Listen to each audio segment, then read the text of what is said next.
How to delete all Instagram posts at one time. Let's get started. Launch your Instagram app. Make sure you have already logged into your account. You will land to the home page. Now, at the bottom, you're going to find different options.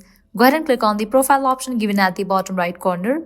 Once you land to your profile page, at the top right corner, you will find 3 bars. Click on it. Now, head towards the option of your activity. Now, over here, you're going to find different sections. Scroll down. Under content you shared, you will find the option of post. Click on it. Now, on this page, you will be able to find all of your posts.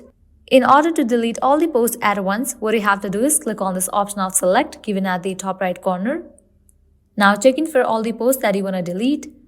After you select the post, click on the option of delete given at the bottom. Are you sure you want to delete these posts? Click on delete.